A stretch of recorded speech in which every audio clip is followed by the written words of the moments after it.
안녕하세요. 유니서점입니다. 오늘 읽을 책은 괴담의 테이프입니다. 미스다 신조 지음, 북노드 출판사에서 펴낸 책입니다. 구독과 좋아요는 영상 제작에 큰 힘이 됩니다.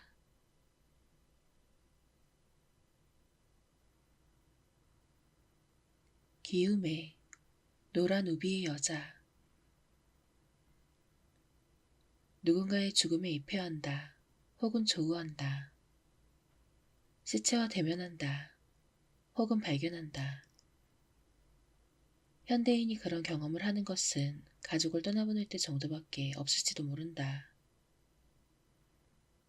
하물며 일명씩도 없는 타인의 죽음을 관여하는 이따위야. 그런 직업을 가지고 있는 사람을 제외하면 분명 평생 한 번 있을까 말까 할 것이다. 내가 처음으로 사람의 죽음과 접한 것은 고등학교 1학년 때였다. 그때까지 가족과 친지 중에 불행한 일을 당한 사람은 없었고, 사람의 시신을 보는 것은 전부 영화나 텔레비전 방송 같은 허구 속에서 뿐이었다. 당시 전철을 타고 통학했던 N고교는 외진 시골 마을에 있었다. 가장 가까운 전철역에서 학교까지 양옆으로 눈을 끼고 있는 포장도로를 걸어가야 해서 여름에는 따가운 햇살에 겨울에는 차가운 바람에 고생했다. 민가도 드문드문 떨어져 있는, 어쨌든 전망만은 좋은 통학로였다. 가까운 간선도로에서 2차선 도로가 똑바로 이어진 곳에 N고교가 세워져 있었다. 길은 고등학교를 지나면 직각으로 꺾이는데 거기까지 이르는 몇백 미터는 일직선이고 확실히 신호도 없었다고 기억한다. 계절이 언제인지는 잊었지만 어느 토요일 오후 나는 몇 명의 친구와 하교하고 있었다. 누군가 뭐 좀 사먹고 갈까? 라고 말해서 모두가 찬성했던 것을 잘 기억하고 있다. 학교 앞부터 뻗어나가는 보도를 걸어가기 시작했고 논의 포장도로와 만나는 곳에 접어들 때까지도 평소와 다를 바 없었다. 그런데 그곳에 10여 명의 학생들이 모여서 옹성거리고 있었다. 주위에 심상치 않은 공기가 흐르고 아주 답답해하는 눈치였다. 무슨 일이야? 아는 친구가 있어서 다가가서 물어보려는데 무시무시한 광경이 눈에 들어왔다. 그 순간 나는 태어나서 처음으로 맛보는 충격을 받았다.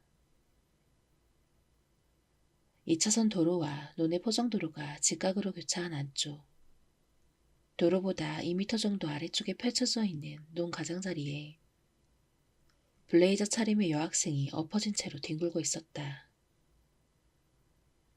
그 몇 미터 앞에 논 한복판에는 교복 차림의 남학생이 쓰러져 있었다. 그 몇 미터 앞에 논 가장자리에 같은 교복의 남학생이 쓰러져 있고 그 옆에 한 대의 차가 서 있었다. 라고 하는 갓 발생한 참사의 생생한 광경을 나는 갑작스레 목도하게 된 것이다. 사고를 목격한 학생의 말에 따르면 고등학교 방향에서 한 대의 차가 지그재그 운전으로 직선도로를 폭주해왔다. 보도에는 귀가 중인 학생들이 있었고 여자 중에는 비명을 지르는 사람도 있었다. 그렇지만 자동차는 폭주를 멈추기는커녕 여학생의 반응을 즐기듯이 도로 가까이 다가왔다가 멀어지는 위험한 운전을 반복했다. 그렇게 몇 번째인가 폭주 차량이 다시 보도에 다가왔을 때였다. 자동차가 보도 가장자리에서 떨어지지 못하고 그대로 학생들의 행렬로 덮쳤다. 원인은 지그재그 운전 중에 핸들 조작 실수인 듯했다. 보도에 있던 학생들을 치어버린 그 차는 논으로 떨어지고 호를 그리듯이 달리다가 멈췄다. 첫 번째 여학생과 두 번째 남학생, 그리고 세 번째 남학생을 선으로 연결하면 눈에 떨어진 뒤에 차의 궤적을 또렷하게 알 수 있을 정도로 현장의 광경은 끔찍했다. 첫 번째와 두 번째 사상자는 튕겨져 날아갔지만 세 번째는 눈 속을 끌려다녔으니 더욱 처참했다. 운전자는 19살의 남자로 우면하였다. 그 녀석은 차에서 끌어내려지고 살기등등한 2학년 남학생들에게 둘러싸여 있었다. 죽은 세 사람은 모두가 2학년이었다. 하지만 내 눈은 이 처참한 사고를 일으킨 운전자보다 눈에 흩어진 세 사람의 시체에 못 박혀 있었다. 무엇보다도 쇼크였던 것은 죽은 분들에게는 아주 신뢰되는 표현이지만 시신이 물체로밖에 보이지 않았던 것이다. 죽었으니 당연하지만 그때까지 이론적으로만 이해하던 불변의 진실을 이때 나는 태어나서 처음으로 실감했던 것이다. 다만 그런 식으로 생각할 수 있게 된 것은 더 시간이 흐른 뒤였다. 이 사고와 맞닥뜨린 직후에는 그럴 상황이 아니었다. 조금 더 빨리 학교를 나왔더라면 자신이 목격자가 되었을지도 모른다. 더 일찍 귀가했더라면 우리가 차에 치였을 수도 있다. 그런 공포에 그 자리에 있던 모두가 사로잡혔다. 사고가 있은 다음 주 월요일, 학교에서는 추도 집회가 이루어졌을 테지만 거의 기억나지 않는다. 그것보다도 인상적인 사건이 있었던 탓이다. 무면허로 자동차를 타고 폭주했던 미성년자는 N 고교의 선도부 계열 남성교사가 다른 학교에 근무하던 시절의 제자로 가끔씩 만나러 왔던 것이 판명되었던 것이다. 게다가 귀를 의심했던 이야기가 그 교사는 제자가 올 때마다 담배를 건넸다고 한다.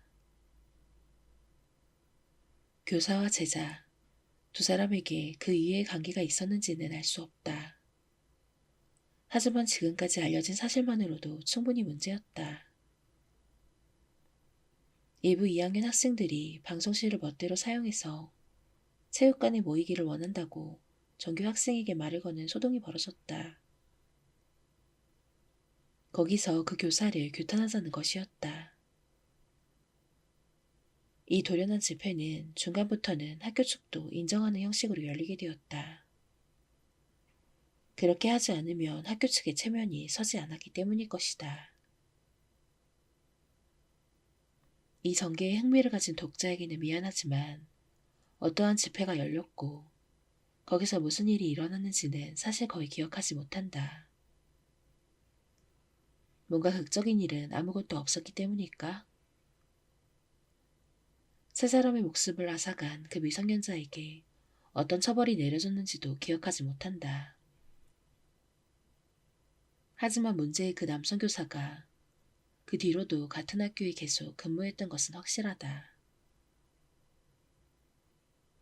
사고가 발생하고서 얼마간 시간이 지났을 무렵 2차선 도로의 보도 옆에 공양비가 세워졌다. 그곳은 논의 포장도로가 만나는 지점에서 고등학교와 반대 방향으로 수미터 날아간 장소였다. 세 사람의 시체가 여기저기에 흩어져 있었기 때문에 그런 장소에 세워지게 되었는지도 모른다. 많은 학생과 교사가 매일 아침마다 이 공양비에 참배했다. 하교할 때 다시 명복을 비는 사람도 있었다. 이 풍경을 아무것도 모르는 제3자가 보면 상당히 기묘한 행동으로 비춰질 것이다. 하지만 적어도 우리 학년이 졸업할 때까지 이 기묘한 행동은 이어졌다. 사고로부터 며칠 뒤였는지 몇 개월 뒤였는지 확실한 날짜는 알 수 없지만 어느 날 저녁에 동아리 활동을 마친 A가 친구와 둘이 하교하고 있었다.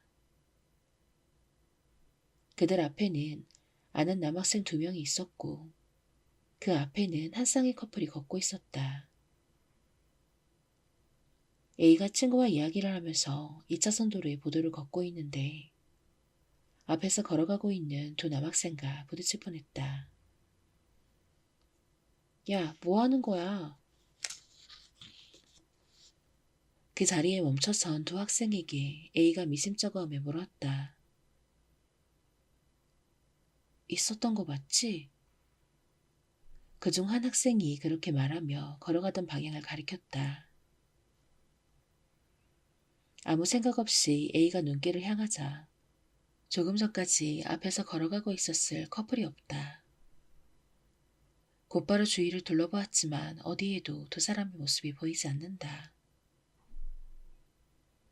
주위는 탁 트여 있어서 단 몇 분 만에 모습을 감추는 것은 불가능한 장소다.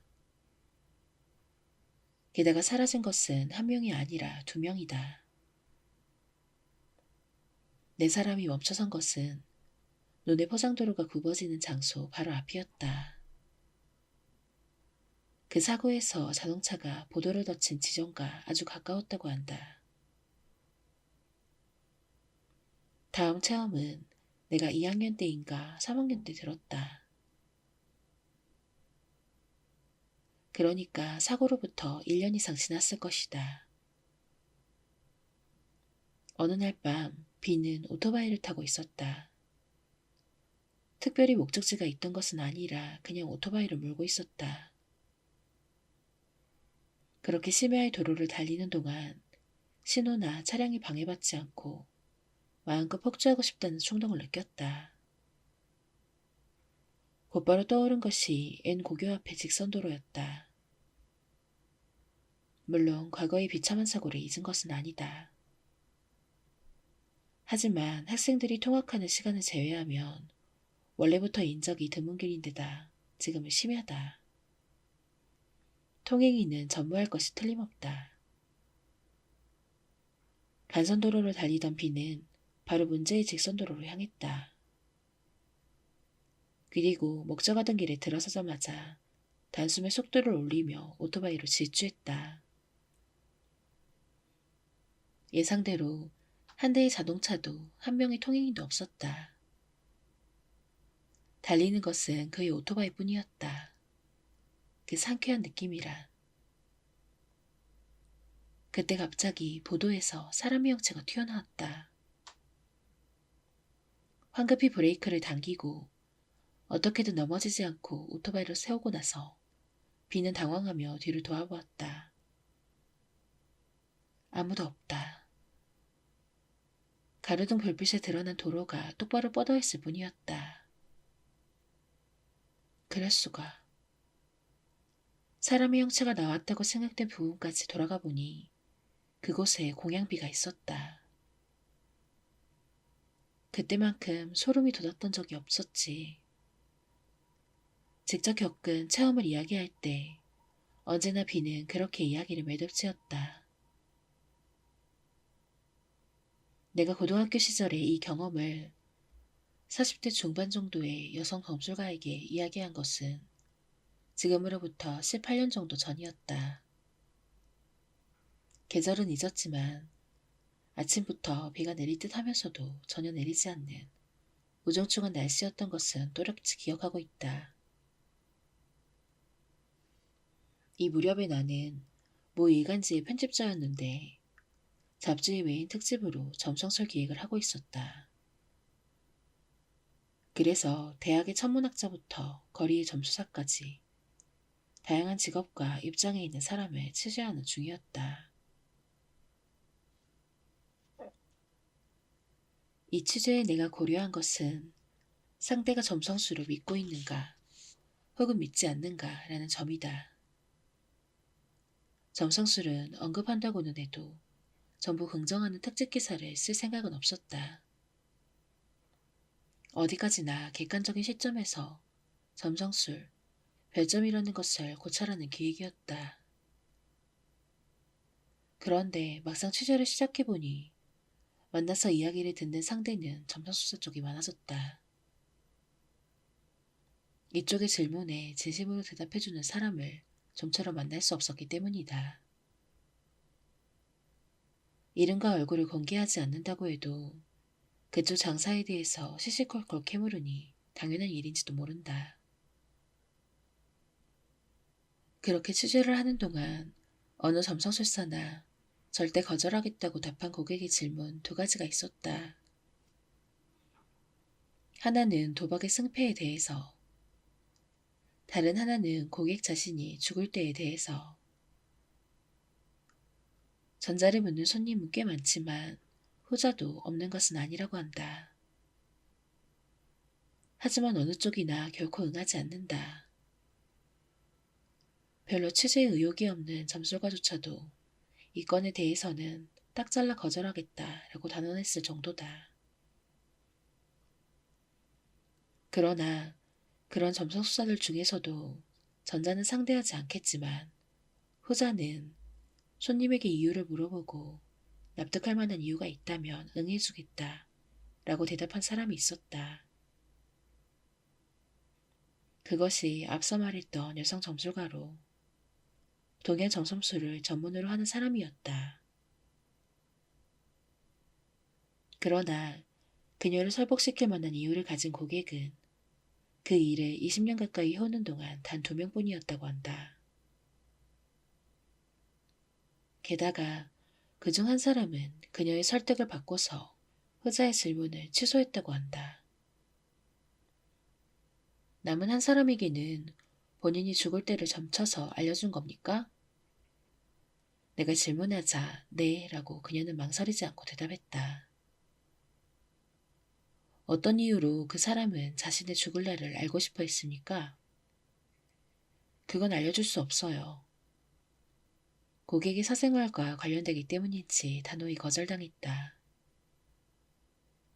하지만 이미 나의 흥미는 점성술사들이 받는 고객의 질문 내용에서 그녀 자신에게로 옮겨가 있었다. 이 여성 점술가는 이유 여하에 묻는다고 해도 어째서 자신이 죽은 날을 알고 싶어하는 손님의 소원을 들어준 것일까? 만약 괜찮다면 이유를 알려주었으면 한다고 부탁하자 본고의 첫머리에 적었던 화제로 이어져서 나는 고등학교 시절 이야기를 꺼냈다. 태어나서 처음으로 인간의 죽음과 조우했던 일에 대해서 당시에 어떻게 느꼈는지도 포함해서 숨김없이 이야기했다. 이때 우리가 있던 곳은 도내의 모 번화가에 세워진 다용도 건물 고층이었다. 그 층은 본래 이벤트용으로 설계된 곳인지 작은 부엌과 세면실을 제외하면 아무것도 없는 공간이었다. 그곳에 몇 명의 점술가들이 각각 부스에 둘러싸여 가게를 열고 있었다. 점의 종류도 성꿈이나 관상, 타로카드, 풍수, 사주철학, 수정, 성명학, 그리고 점성술까지 다양했다. 고객은 자신이 선호하는 종류의 가게를 고르게 되어 있다. 그런 장소였다. 그녀는 한마디도 하지 않고 내 이야기를 다 듣더니 여기서는 알 수 없겠네요. 잠깐만 기다려요. 그런 알쏭달쏭한 말을 남기더니 쓱 하고 자리에서 나가버렸다. 어이가 없었지만 이렇게 되면 기다릴 수밖에 없다.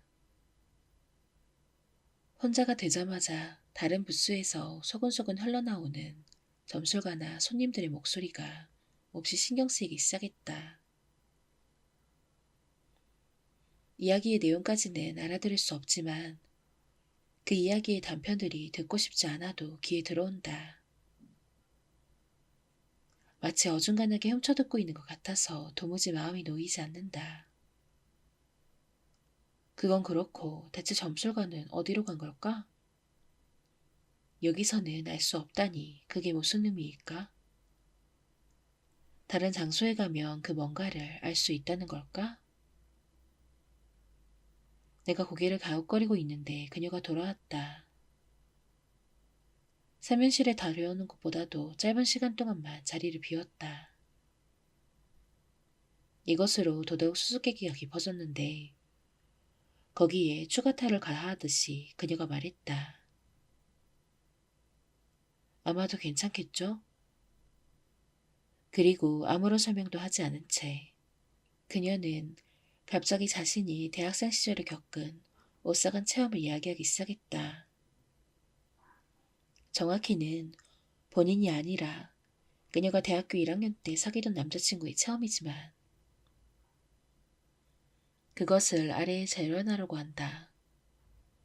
또한 이야기 속에 나오는 이름은 전부 가명임을 미리 밝혀둔다. 20여 년 전 내가 대학생일 때의 이야기예요. 대학 이름은 상관없을까? 아주 머리가 좋지도 않고 그리 멍청하지도 않은 수준의 학교라고 생각해줘요. 입학한 지 얼마 안 되어 꽤 빨리 남자친구가 생겼어요. 서로 지방에서 상경한 지 얼마 안 되었고 첫 자취생활이라 여러모로 불안하기도 해서 급속히 가까워진 느낌이랄까? 하지만 아직 선을 넘을 만한 관계는 되지 않았어요. 두 사람 모두 풋풋하다고 할까? 성실했다고 할까? 지금 생각하면 미소 지을 만한 참으로 감질나는 사이였어요. 서로의 자취방은 대학교를 사이에 두고 정반대 방향이었어요. 각각 대학교에서 걸어서 10여 분 거리여서 통학하기에는 편했지만 일단 집에 돌아가면 상대방의 집까지 25분 정도 걸려요. 그래서 마지막 학기가 끝난 뒤에 학교 안에서 만나서 그대로 한쪽의 자취방에 가는 경우가 많았어요. 학부는 달랐지만 두 사람 다 아직 1학년이어서 저녁까지 수업이 꽤 빽빽하게 차 있었거든요. 어느 한쪽이 오래 기다리는 경우도 그리 많지 않았고 당초에는 서로 번갈아 가면서 그날에 갈 자취방을 정했어요. 하지만 이내 남자친구가 내 자취방에 오는 일이 늘어나기 시작했죠. 남자친구의 방은 언제 가도 어질러져 있었고 내가 정리해도 금방 원래대로 돌아간다는 이유도 있었지만 가장 큰 원인은 기우매라고 이름 붙인 여자 때문이었어요. 노란 우비의 여자라고 쓰고 기우매라고 읽은 거죠. 내가 멋대로 정한 이름이니까 들어가 본 적 없는 게 당연해요. 기우라는 거 알아요? 일본어 발음으로 기우. 한자로는 귀신의 비란 뜻의 기우라고 쓰는데 무시무시한 양의 비가 내리는 걸 말해요. 이 경우에 귀는 상식의 정도를 벗어난 것을 가리키는 뜻이죠. 같은 기우란 발음 중에는 비를 바란다는 뜻의 기우, 가문 끝에 내리는 반가운 비란 뜻의 희우도 있어요. 내가 딱히 아는 게 많은 게 아니라 어릴 적에 할머니 얘기 들었던 내용일 뿐이에요. 그게 머리에 남아있어서 그 여자한테 그런 이름을 붙인 거라고 봐요. 그 여자. 사토루가 그 여자 이야기를 처음 했던 건 6월에 접어들고 얼마 지나지 않았을 무렵이었죠. 사토루는 그 남자친구의 이름이에요. 오늘 아침에 학교 오다가 어쩐지 이상한 여자가 있더라고. 평소처럼 약속 장소에서 만나서 내 자취방에 있는 연립주택으로 가는 길에서 갑자기 기억났다는 듯이 사토루가 말하더군요. 어떤 사람이었는데? 나는 평범하게 물었어요. 분명 남자친구의 대답을 듣더라도 와 정말로 이상한 사람이네 라는 대답으로 끝나겠거니 하고 이때는 대수롭지 않게 생각했기 때문이에요. 참고로 나는 지방 사투리 억양을 쓰지 않으려고 했지만 간사이 출신인 남자친구는 조금 더 신경 쓰지 않았어요. 그런데 사투리에 의하면 비도 내리지 않는데 우천용 모자를 쓰고 레인코트에 장화를 신고 우산까지 들고 있지 뭐야? 라고 하는 확실히 이상한 사람이지 뭐예요. 오늘은 맑았지만 흐리고 때때로 비가 올 수 있다는 일기예보라도 있었던 것일까? 아무리 그래도 그건 너무했지. 마치 태풍을 대비하는 것 같았으니까. 장마는 아직 좀 남았지. 성미 급한 사람이라든가? 그렇다고 해도 그런 차림새를 하면 더워서 못 견딜 거야. 몇 살 정도였어? 헐크 본 것뿐이라서 잘 모르겠어. 하지만 젊지는 않았어. 걱정 많은 할머니였을까? 그런 생각을 한 것은 본가 근처에 사는 할머니 중에서 내가 고등학교 3학년 무렵부터 조금씩 치맥기가 보이기 시작한 사람이 있었기 때문이에요. 그 사람은 여름에도 겨울옷을 걸치거나 계절에 상관없이 옷을 입었거든요. 그래서 사토루가 본 여자도 그런 사람이 아닐까 하고 생각했죠. 그렇다고 해도 치매 노인이라는 표현은 너무하니까 조금 완곡하게 말한 거죠. 하지만 남자친구에게는 전해지지 않은 듯 했어요. 할머니로는 보이지 않았어. 그러니까 치매는 아닐 거야. 그렇다면 조금 이상하네. 그렇지? 그리고 사토르는 의미심장하게 고개를 끄덕이더군요. 어쨌든 머리부터 발끝까지 전부 노란색이었거든. 그 말에는 나도 깜짝 놀랐어요. 원래 사토르한테는 중요한 것을 마지막까지 말하지 않고 이쪽의 반응을 즐기는 구석이 있었죠. 어쩐지 소름 끼치네. 내가 불안한 기색을 보이자. 그렇지? 곧바로 사토르는 담력 테스트에서 친구를 깜짝 놀라게 하고 재미있어하는 어린애 같은 목소리로 말했어요. 그 사람은 걸어다니고 있었어?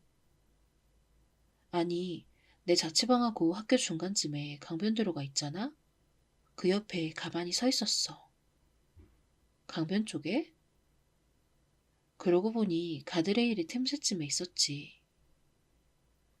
강이라고 해도 자연적인 강이 아니라 콘크리트로 만든 수로를 말하는 거예요. 평소에는 물이 별로 없지만 큰 비가 내리거나 태풍이 왔을 때에는 단숨에 불어나고 그 물이 큰 길 아래의 도랑으로 흘러들어가는 구조의 수로. 그런데 말이죠. 그곳의 수로는 강바닥까지 높이가 3미터 가까이 되는데 가드레일이 군데군데밖에 없어요. 처음에 지나다닐 때는 그래서 좀 무서웠죠. 그 길의 강변 쪽은 가능하면 걸어다니고 싶지 않을 정도로. 그런 장소에 하필이면 가드레일이 끊어져 있는 곳에 서 있다니 그것만으로도 이상하잖아요? 게다가 맑은 날에 비를 대비한 원정무장을 한 데다 색깔도 전부 노란색이라고 하니 어떻게 생각해봐도 정상은 아니죠. 조금 이상한 사람일지도 모르겠네. 내가 머리를 손가락으로 가리키자 사토루는 고개를 끄덕이면서도 그 이야기에 흥미를 잃었는지 다른 화제로 넘어갔어요. 노란색 토성이의 기묘한 우비여자 이야기는 그걸로 끝이 나버렸죠. 그래서 며칠 뒤에 또 기우매를 봤어 라고 사토루가 말했을 때는 그랬어? 하고 무심하게 대답했어요. 어느 지방에나 있는 이상한 언덩을 하지만 해는 주지 않는 사람. 그 여자도 그렇게 인식했기 때문이겠죠. 그런데 그로부터 며칠 뒤에 또 사토루가 아주 지친 표정으로 아니 그 여자 때문에 아주 돌겠어. 만나자마자 그런 약한 소리를 해서 깜짝 놀랐어요. 그 여자라니? 설마? 그 기욤이라는 여자 기억하지? 또 본 거야? 또 봤어. 남자친구는 고개를 끄덕였지만 그 눈치가 신경 쓰이더라고요. 그 여자하고 뭔가가 있었다는 걸 금방 알 수 있었죠. 무슨 일이야? 저쪽에서 말을 걸어왔어? 아니, 아무 말도 하지 않았고 그 장소에서 움직이지도 않았어. 그냥 강 옆에 멍하니 서 있을 뿐이었어. 그렇게 사토루가 부정해서 내가 당황하는데 눈이 말이지 눈을 마주쳤어. 아주 심각한 듯이 그런 말을 해서 정말 김이 새는 거 있죠? 어떤 사람이든 지나칠 때 눈길이 맞을 때가 있기 마련이잖아요.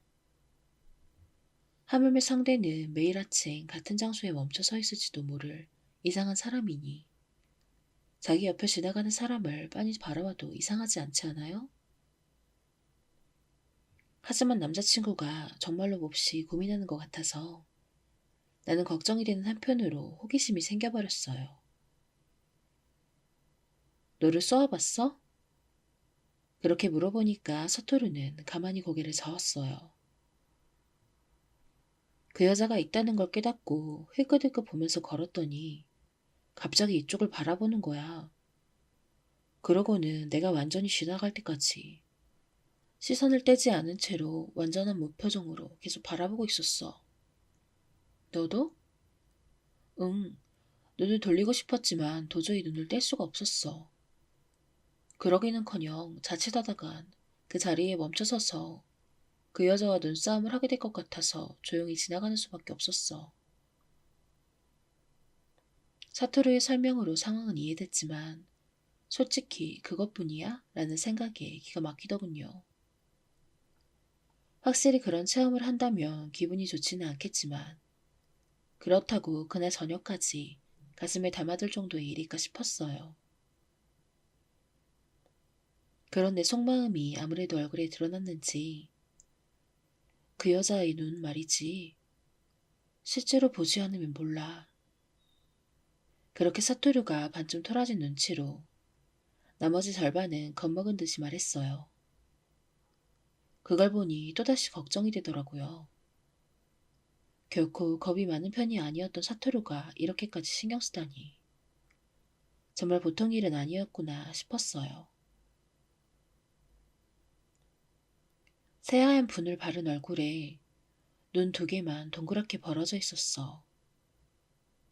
그렇게까지 화장이 진하면 립스틱을 바른 입술 같은 것도 눈에 띌 텐데 어찌된 영문인지 눈만 돌출되어 있는 거야. 그 두 눈도 검은 자위가 아주 커서 거의 흰자가 안 보이는 정말 섬뜩한 눈이었어. 빤히 보고 있으면 마치 빨려 들어가는 듯한 느낌이 나서 오싹했어. 그 눈이 말이지 계속 아침부터 머릿속에서 떨어지지 않아.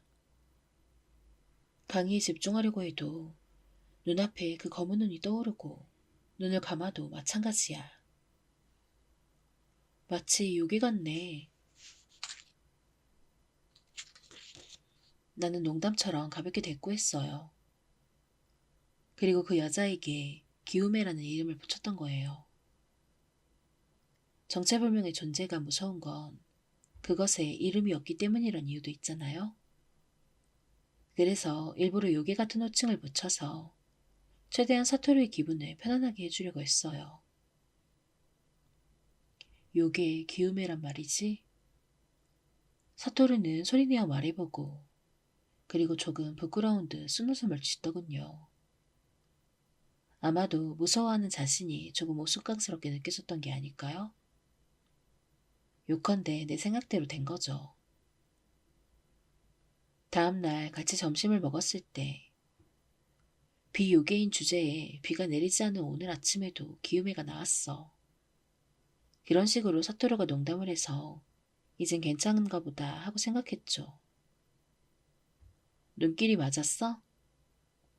하지만 아직 조금 걱정이 되어 물어보았더니 아니, 있다는 걸 알아차려서 일부러 그쪽을 보지 않으려고 했어. 그런 사람하고는 어쨌든 엮이지 말아야지. 그렇게 대답하면서도 사토루는 조금 신경 쓰이는 듯 했어요. 하지만 거기서 내가 너무 위로하면 역효과가 날지도 모른다고 생각해서 남자친구의 말에 장단을 맞춰주는 정도만 했어요. 그날은 서로의 자취방에 각자 돌아갔어요. 그런데 다음날 낮에 만났더니 그 기욤의 말인데 집에 가는 길에도 있더라고. 어제 저녁 그 수로에 또 그 기우매가 있었다는 거예요. 그때까지는 아침에만 보였는데 평소와 같은 장소에 멈춰서서는 사토루가 눈치채는 것보다 빨리 사토루를 발견하고 응시하고 있었던 모양이에요. 완전한 무표정으로. 제 아무리 겁없는 사토루라도 등줄기가 오싹해서 중간에 다른 길로 빠져 조금 멀찍이 돌아갔대요. 어쩐지 나를 기다리고 있는 것 같은 느낌이 들어서 진짜 소름이 돋더라고. 그날부터였어요. 학교가 끝나면 둘이 같이 내 자취방까지 가게 된 것은. 남자친구가 자기 자취방으로 돌아가는 밤 시간에는 기움에도 없었어요. 요컨대 아침만 어떻게든 넘기면 된다고 남자친구는 생각했던 거죠. 그리고 며칠 뒤 저녁에 평소대로 둘이서 만나기로 했는데 아무리 기다려도 남자친구가 나타나지 않는 거예요. 사토루의 학부까지 가서 얼굴을 아는 사토루의 친구에게 물어보았더니 그 자식 오늘 학교 땡땡이 쳤어요. 라는 말이 듣고 깜짝 놀랐어요. 강의에는 나가지 않더라도 언제나 나하고의 약속에는 반드시 나왔으니까요. 남자친구 자랑을 하는 게 아니에요. 사토루답지 않은 일이었다는 얘기죠. 그래서 저는 사토루의 자취방에 갔어요. 심한 감기 같은 것에 걸려서 쓰러져 있는 게 아닐까 하고. 하지만 남자친구는 멀쩡히 일어나 있었어요. 확실히 안색은 조금 나빴지만 다른 건 정상이었어요. 뭐야, 걱정했잖아. 집 안에 들어가서 병도못도 아니라는 것을 알자마자 나는 화를 냈어요. 학교에는 왜 안 나온 거야? 그러자 사토루가 스윽하고 시선을 돌리면서 무뚝뚝한 어조로 말하더군요. 그냥 나가고 싶지 않아서. 그 눈치로 봐서 뭔가 숨기고 있다는 걸 깨달았죠. 내가 눈치가 빠르다기보다 남자친구의 반응이 알기 쉬웠어요. 무슨 일 있었어? 얘기해줘. 아무 일도 없었어. 부탁이니까 제대로 말해줘. 한동안 실랑이가 이어졌고 잠시 후 사토루가 가만히 입을 열었어요. 어차피 말해봤자 안 믿을 거야. 그 어조에 어쩐지 등줄기가 오싹해졌어요. 문득 남자친구의 이야기를 들어서는 안 된다는 느낌이 들었죠. 하지만 이제 와서 그래 알았어 라며 물러설 순 없잖아요. 무엇보다 그래서는 남자친구를 버리는 셈이 되고 말이죠. 어쨌든 이야기해봐. 그래서 나는 그 점에 집중했어요. 그것도 강요하는 게 아니라 어디까지나 상담을 한다는 태도로. 그렇게 얼마 안가 사토루도 끈기에서 밀렸는지 가만히 이야기를 시작했는데 확실히 좀처럼 믿기 힘든 이야기였어요. 그날 아침 사토루는 2교시 강의에 출석하기 위해서 평소보다 일찍 집에서 출발했어요. 수로 옆길은 피해서 다른 길을 통해 학교로 가려고 했던 모양이에요. 멀리 돌아가게 되더라도 그 여자와 마주치는 것보단 나으니까. 그런데 그 루트 중간에 세워진 전신주 뒤편에 기우매가 있던 거예요. 마치 남자친구가 다른 길을 선택할 것을 예측하고 매복하고 있었던 것처럼 우두커니 서 있었대요. 황급히 발길을 돌린 사토루는 더 멀찍이 돌아서 학교로 향했어요. 하지만 잠시 걸어가면 저 앞쪽에 또다시 기우매의 모습이 보이기 시작하고 그런 일이 4번 있었고 결국 무서워진 사토루는 결국 집까지 돌아갔다라는 이야기였어요. 사토루가 염려했던 것처럼 솔직히 좀처럼 믿기 힘든 이야기였어요. 기우메가 사토루를 따라다녔다는 점이 아니라 그렇게 솜씨 좋게 미리 앞질러 갈 수 있을까 하고 의심했던 거예요. 그것이 얼굴에 드러났는지 역시나 안 믿는구나. 곧바로 사토루가 언짢아했어요. 그래서 나도 당황하며 기욤의 신출귀몰함을 문제로 삼았더니 그렇지? 어떻게 생각해봐도 이상하지? 갑자기 사토루의 안색이 변하더니 눈에 보일 정도로 겁을 먹기 시작했어요. 아이고, 이거 실수했구나 하고 후회했지만 때는 이미 늦었죠. 그렇게 앞질러 가 있을 수 있었던 것은 정말 기막히게 운이 좋아서가 아니었을까? 서둘러 수습하려고 노력했지만 물론 사토루에게는 통하지 않았고 나 자신도 우연이라고는 생각할 수 없었어요. 그런 속마음은 아무리 숨기려 해도 상대에게 전해지는 법이잖아요. 그래서 더욱 사토루의 태도가 딱딱해지더군요. 나는 망연자실했지만 문득 묘안이 떠올랐어요. 미조구치 선배에게 기우메에 대해서 물어보는 건 어떨까? 미조구치란 사람은 대학교 4학년인 사토루의 학부 선배예요. 남자친구의 자취방 근처에 하숙하고 있어서 나도 딱 한 번 놀러 가본 적이 있어요. 남을 잘 챙겨주는 사람이니까 분명히 상담에 응해줄 것이라고 생각했죠. 이 제안에는 사토루도 찬성해서 곧바로 둘이서 찾아가서 미조구치 선배에게 사정을 털어놓았어요. 미조구치 선배는 감탄한 듯한 태도를 보이더니 깜짝 놀랄만한 말을 하더군요. 그 우비 여자가 정말로 있었구나. 우리 둘 다 화들짝 놀랐죠. 대체 어떻게 된 일이냐고 물어봤어요. 내가 1학년 때 동아리 선배에게 들은 이야기 중에서 말이야. 그렇게 운을 땐 미조구치는 다음과 같은 이야기를 해주었어요. 노란색 우비를 온몸에 걸친 초로의 여자가 이 부근에서 계절과 날씨를 불문하고 출몰한다.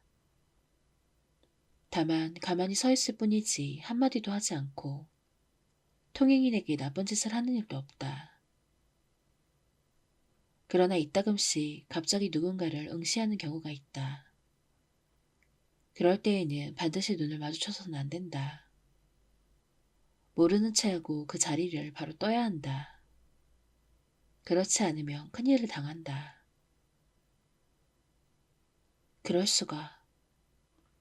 여기서 사토루가 크게 탄식해서 나는 미조구치 선배에게 사토루의 체험을 간추려서 말했어요. 그랬더니 그 사람이 갑자기 웃기 시작하는 거예요. 일단 얘기를 끝까지 들어봐. 이 우비 여자란 건 일종의 도시전설 같은 거야. 요컨대 실질적인 해는 없어. 눈을 마주친 것이 우리 학교의 학생이라면 유급한다든가 졸업하지 못한다든가 하는 그런 결말을 맞는다는 얘기지. 유급이요? 사토루는 김이 샜다는 투로 말했어요. 그게 사실이라면 버듯한 피해가 있다고 할 수 있겠지만 물론 거짓말이라고 할까? 그냥 소문이라고 할까? 하여간 도시전설 종류지. 하지만 너는 그 의비 여자를 봤다고 했지? 그래서 실존하고 있었구나 하고 나도 깜짝 놀란 건데 그렇다고 신경 쓸 만한 존재는 아니잖아. 유급이나 졸업을 못하는 상황은 피하고 싶지만 그걸 진지하게 걱정하는 것도 좀 뭐하다고 봐. 그렇겠죠? 외조구치 선배가 그렇게 딱 부러지게 타일러주자 사토루도 조금 안정을 되찾은 듯 했어요. 그래서 나도 부담 없이 물어봤죠. 그 여자는 대체 어떤 사람인가요? 내가 선배에게 들었던 얘기는 어느 큰 비가 내리던 날에 자신을 구박하던 시어머니에게 쫓겨났다든가 비 때문에 미끄러진 차에 남편이 치여 죽었다든가 수로에 자식이 빠져서 행방불명 되었다든가 남편의 불륜 상대에게 집을 가로채웠다든가 하는 식의 충격적인 사건이 있었고 그것 때문에 실성해서 그 이후로 그런 옷차림으로 집 근처를 배회하게 된 여자가 있다 라는 이야기였어. 요컨대 이 부근에 살고 있는 사람이군요. 아마도 그렇다고 해도 지금도 있다고만은 할 수 없잖아. 어째서요? 나부터 시작해서 요 수년간 그 여자를 봤다는 녀석이 없었기 때문이야. 그런 여자가 실제로 이 부근에 살고 있고 뭔가 아주 괴로운 일을 겪고서 마음의 병을 얻은 것은 사실일지도 몰라. 다만 그 뒤에 입원했다든가 이사했다든가 해서 이 마을에서 사라진 게 아닐까? 그러다가 다시 돌아왔다. 사토르는 그 이야기를 듣더니 가만히 중얼거리더군요. 그래, 그리고 그 모습을 네가 목격한 거지. 저쪽이 너에게 반응한 건 남편이나 자식하고 조금 닮았다든가 하는 그런 사소한 이유라고 생각해. 미조구치 선배가 잠시 말을 흐린 것은 죽은 남편이나 자식이라고 말하려고 하다가 멈췄기 때문이라는 걸 나는 금방 알아차렸어요. 하지만 다행히 사토루는 깨닫지 못했는지 선배의 해석을 순순히 받아들인 눈치였어요. 그렇게는 말해도 그런 여자와 엮이고 싶지 않은 건 누구나 마찬가지겠지. 그리고 한동안 미조구치 선배는 생각에 잠겨 있다가 앗 하고 떠올랐다는 듯한 눈치로 한 가지 제안을 했어요. 내 친구 중에 자전거를 처분하고 싶어하는 녀석이 있어. 싸게 해줄 테니까 그걸 사서 자전거로 통학하는 건 어때? 그 제안은 사토루도 긍정적으로 번는했고 나도 찬성이어서 그날 중에 자전거 매매까지 마쳤어요. 막산 자전거 뒷좌석에 나를 태우고 남자친구는 자취방까지 데려다 주었어요. 그야말로 청춘의 한 페이지죠. 다음날부터 사토루는 예정대로 자전거 통학을 시작했어요. 앞길에 기우매가 보이면 다른 길로 돌아갔죠. 하지만 얼마 후에는 그냥 옆을 시용하고 지나가게 되었어요. 저쪽도 길 한복판까지 나와서 막아서지는 않았으니까요. 물론 기우매는 사토루가 완전히 지나갈 때까지 계속 응시하던 모양이지만 그런 모양이다 라고 말하는 건 남자친구가 그 여자를 조금도 보지 않았기 때문이에요. 완전히 무시한 거죠. 그래도 시선이란 건 역시 느껴지는 법이잖아요. 상대가 정상이 아닌 만큼 이 경우에는 더욱 그래요.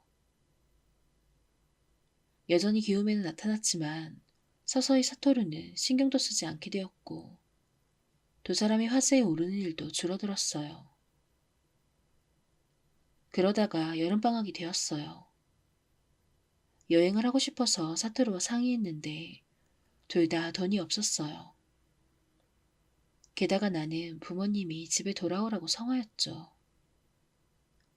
어쩔 수 없이 나는 귀성하고 사토루는 해변의 가게에서 아르바이트를 하게 되었어요.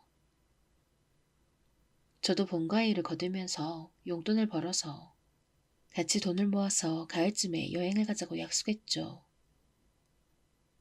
여름방학 중에 나는 부지런히 편지를 썼어요. 휴대전화도 컴퓨터도 없던 시절이었고 집 전화는 옆에 부모님이 있으니까요.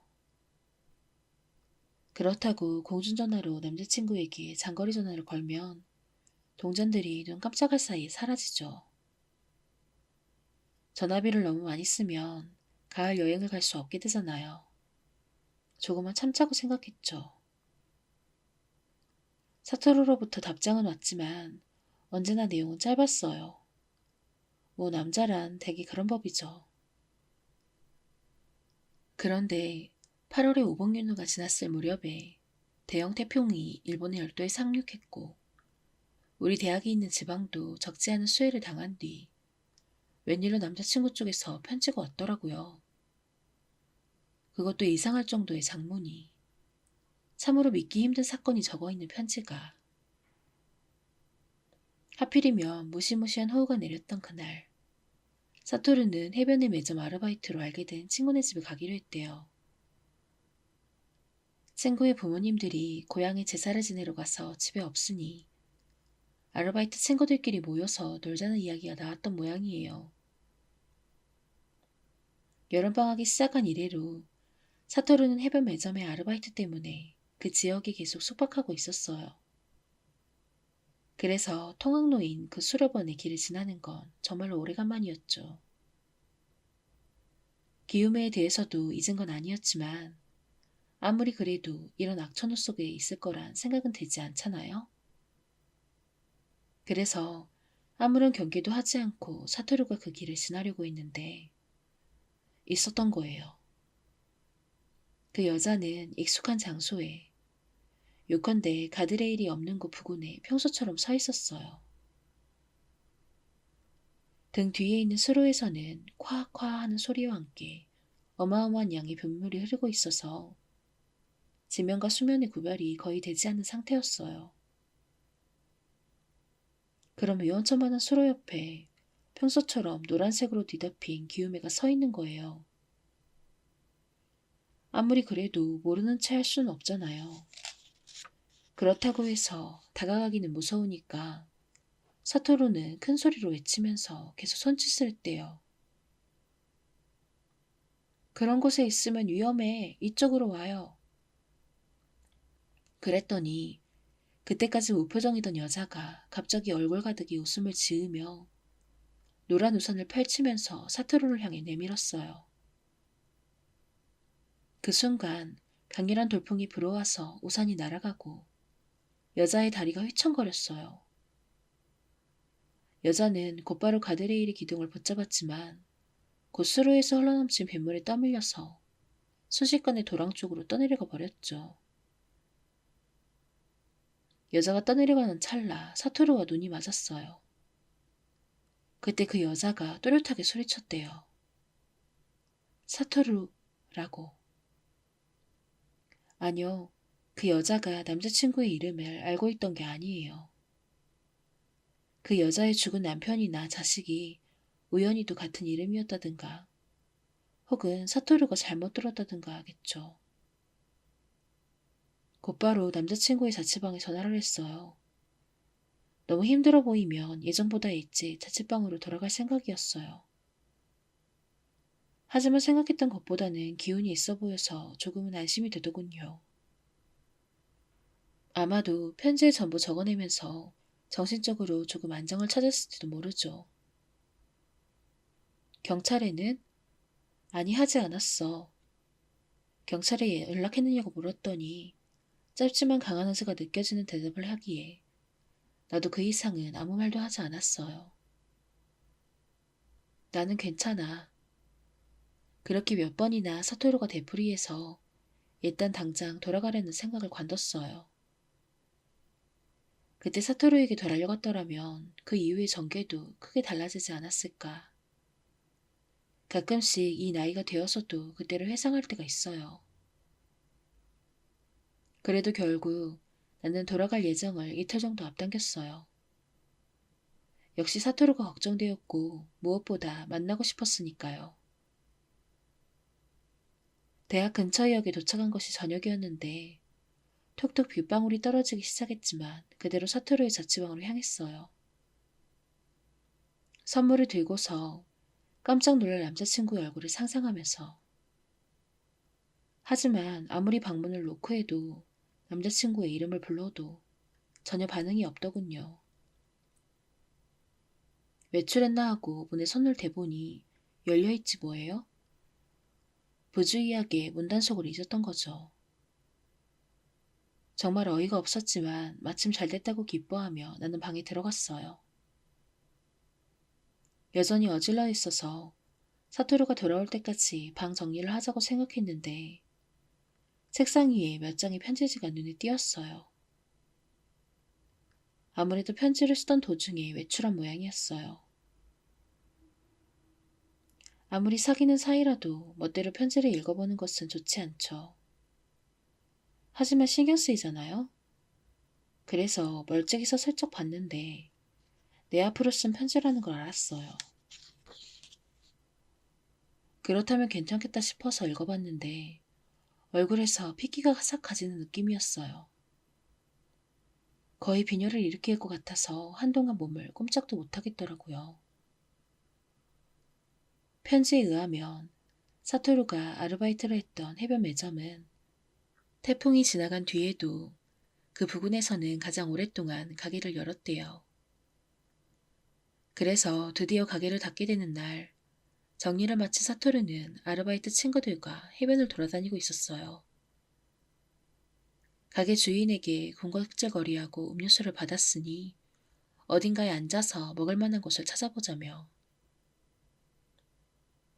해변 매점에서 조금 떨어진 곳에 바위들이 보여서 사토루 일행은 그쪽으로 향했어요.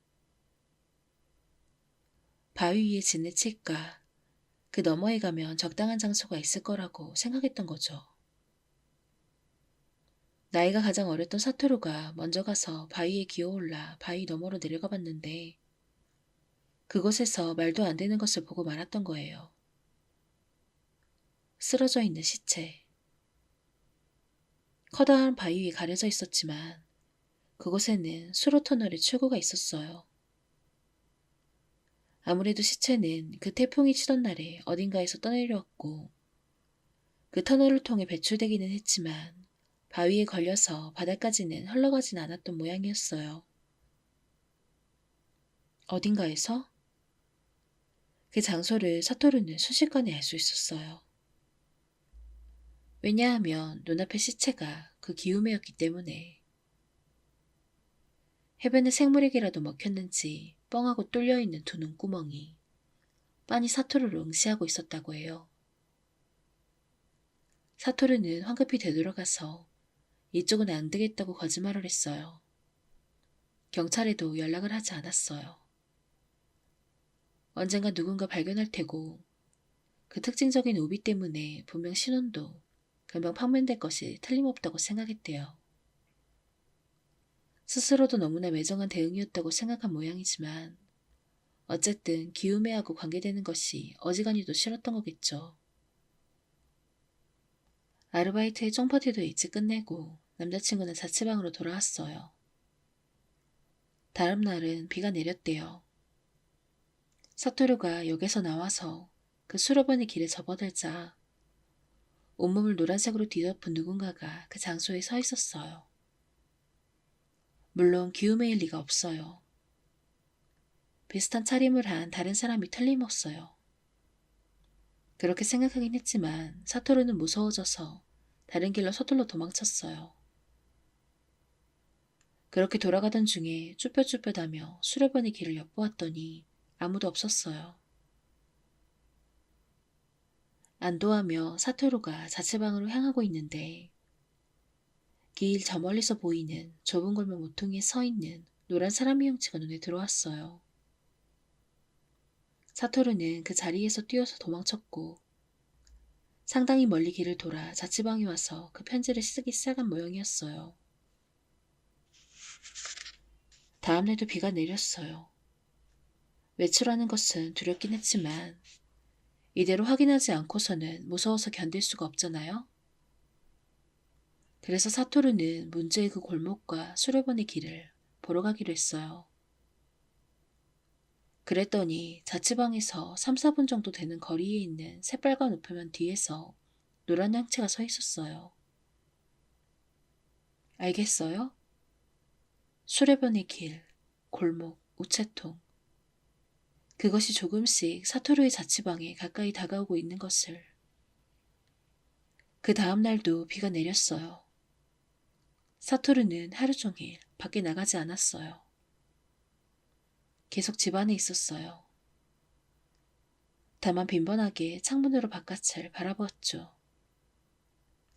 이곳을 향해 오는 그것의 모습이 보이지 않을까 하고 계속 겁을 내면서. 다음 날도 또 비었어요. 제가 사토루의 자취방을 방문했던 날이죠. 이날도 사토루는 아침부터 밖에 나가지 않았어요. 그리고 제 앞으로 편지를 계속 썼어요. 오후에는 비가 심하게 내렸고 이때는 저녁처럼 어두워졌죠. 창문을 열고 있을 수 없을 정도로 무시무시한 호우였어요. 사토루가 방에 불을 켜고 계속 편지를 쓰고 있는데 통, 통 방문을 두드리는 소리가 났어요. 여자친구가 일찍 돌아왔나 하고 사토루는 기뻐했지만 그랬다면 사토루의 이름을 불렀겠죠. 통, 통. 그러나 문 너머에 있는 사람은 계속 단조롭게 노크를 반복할 뿐 한마디도 하지 않았어요. 통, 통, 통, 통. 그렇게 완만하게 연속되는 소리가 점차 사토루의 신경을 거스르기 시작했어요. 누구신가요? 문 앞까지 가서 사토루가 쥐어짜듯이 목소리를 내서 물어보자 노크가 뚝 하고 멈췄어요. 그리고 이번에는 찰싹, 철썩. 흠뻑 젖은 걸레로 문을 두드리는 듯한 소리가 복도에서 들리기 시작했어요. 그런 경위가 점차 떨리며 흐트러져가는 필치로 편지에 극명하게 적혀 있었어요. 내 이름을 불렀다. 이젠 틀렸다. 그것이 마지막으로 적힌 글자였어요. 나는 당장이라도 밀려올라 듯한 그 역질이 가라앉기를 기다렸다가 미조구치 선배의 자취방을 찾아가서 사토루의 편지를 보여줬어요. 그 녀석은 어디 있지? 우선 미조구치 선배가 걱정한 것은 사토루에 안 보였어요. 자취방에는 없었어요. 그렇게 대답하자 집히는 곳에는 닥치는 대로 전화해서 사토루를 찾아달라는 연락을 돌려주더군요. 그러고는 편지에 다시 눈길을 주고는 계속 고개를 갸웃거리기 시작했어요.